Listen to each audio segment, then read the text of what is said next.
I became a professor because I was blessed to have some wonderful mentors as a doctoral student who encouraged me to follow a career path in academia. And one of the wonderful things about that career path and the decision to become a professor is the opportunity to work with wonderful young people with bright minds and encourage them to go forward and to make the world a better place, not only as students but as business people when they graduate from programs. So that's how I became a professor, and it's been rewarding literally every day of my life. And I look forward to continuing to be a professor for as long as I possibly can and as long as people are interested in what I do. Marketing is fundamental to development, and a lot of people don't appreciate that, but all the things that we do, all the products that we consume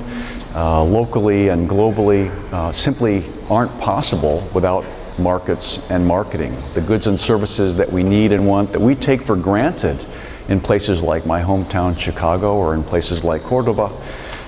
many people, as many as 4 billion people in the world, don't have access to those goods and services for various reasons. So marketing is absolutely imperative to deliver goods and services to those people through whatever products are formulated, the distribution channels, pricing mechanisms, and information dissemination to improve the quality of life for those people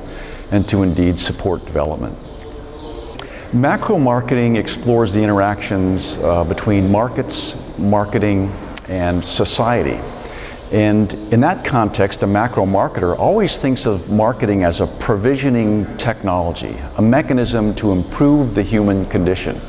So we're very much interested in complex systems, political dynamics in them, gaps where people don't have goods and services, ways to improve people's lives through new products, new services, new information technologies, and essentially well-being measures that can make people's lives better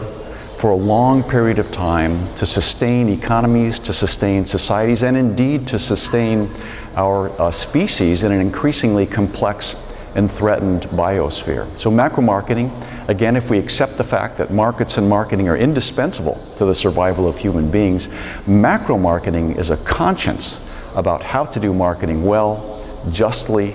inclusively, and sustainably.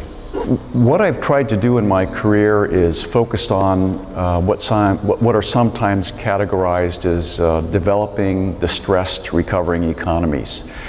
Sometimes economies transitioning from central economic planning to markets, sometimes economies recovering from war, still in war, and looking at marketing mechanisms, market mechanisms, policy mechanisms to bring peace and prosperity to those places that have been very troubled. So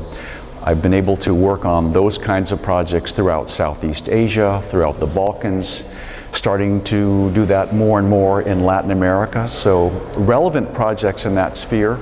have kind of taken me around the world, and I've been blessed to be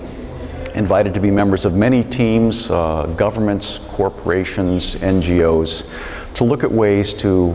relieve the stress in those distressed places, countries, and economies, again, to improve quality of life and the human condition, to make sure that people have a chance to do well in this world, in this life, and to live peacefully and prosperously.